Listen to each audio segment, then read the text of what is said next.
कबीर की पुकार, साध्वी ज्ञानानंद जी के विचार। भैया लघुता ते प्रभुता मिले, लघुता से प्रभुता मिले, प्रभुता ते प्रभु दूरी। चीटी शक्कर ले चली, हाथी के सिर धूरी। अर्थात लघुता, नम्रता, निरंकारिता से बड़प्पन मिलता है और अहंकार से बड़प्पन दूर हो जाता है। लघुता के कारण चींटी चीनी लेकर चलती है और हाथी बड़प्पन के अहंकार के कारण अपने सिर में स्वयं धूल भर लेता है।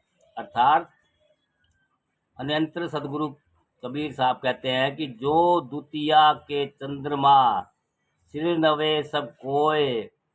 आप जानते हैं कि पूनम के चांद को केवल हिंदू पूजते हैं, लेकिन द्वितीया के चांद को हिंदू मुसलमान मानव मात्र पूजते हैं।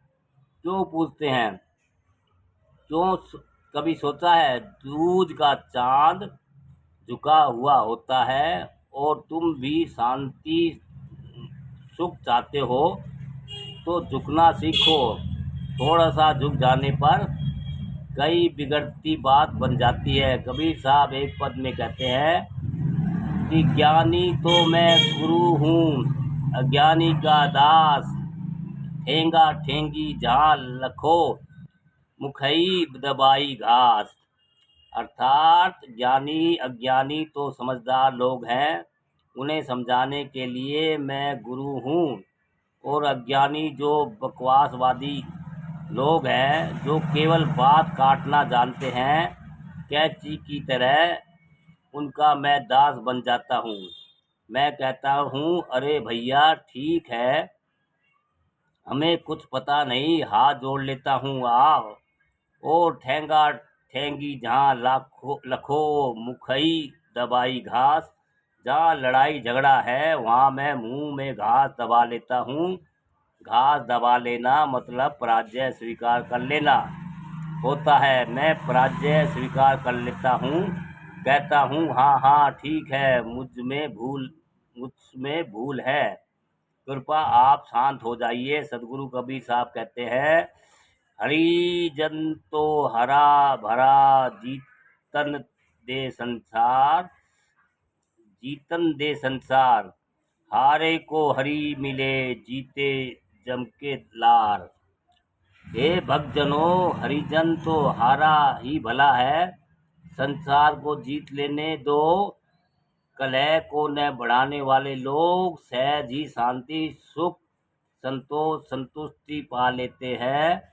और अहंकारी कलही व्यक्ति जो किसी भी हालत में दूसरों पर भारी पड़ना चाहते हैं, वे यमराज के चुगलते अशांति, तनाव, अद्विग्नता, शोम में पड़े रहने को विवश रहते हैं।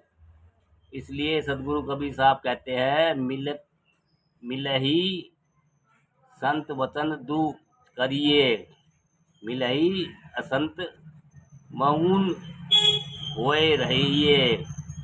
मतलब मिलही असंत मौन होए रहिए। पंडित सो बोलिए हितकारी, मूर्ख से रहिए शकमारी। अर्थात संत मिलने पर तो दो बात कहो, यानी संत हो तो भी कम शब्दों में बात करो, अल्पभाषी हो तो, और असंत मिलने पर मौन रहो, क्योंकि असंत प्रकृति के लोग तुम्हारी सही बातों को भी सुनने को तैयार नहीं रहेंगे। वे अपने ही गलत सही बातों को मनवाने का प्रयत्न करेंगे। सफल अशांति होगी,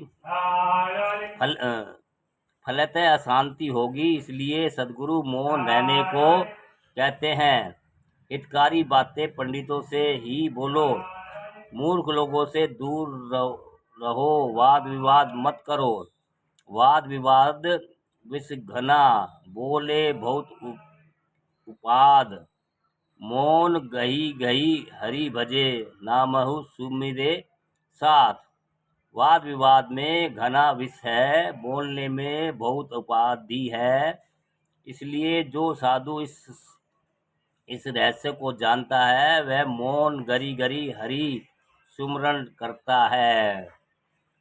अंदर में क्रोध मत करना, अंदर में क्रोध मत करना, ये नहीं कि मौन हो जाना।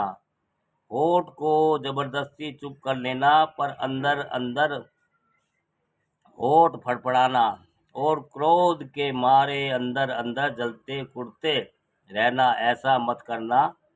अंदर शांति रखना। शास्त्रों में आया है, शांति तुल्य तपो नासित।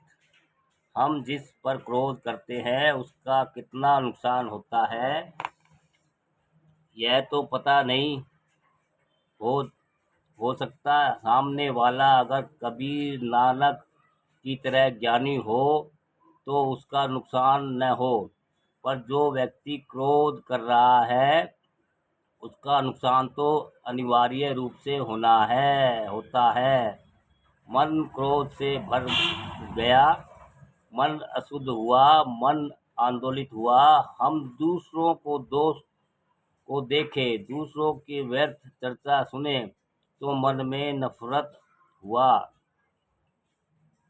द्वेष हुआ, हम चिढ़े, हमारा मन व्यर्थ ही अशांत उद्विग्न अशुद्ध हुआ। दोस्तों, मन को व्यर्थ की बातें ना सुने। कबीर साहब के अच्छे विचार, साध्वी ज्ञानानंद जी के। और भैया आपको अच्छा लगे तो सुनिए, लाइक कीजिए, कमेंट्स कीजिए, शेयर कीजिए दोस्तों।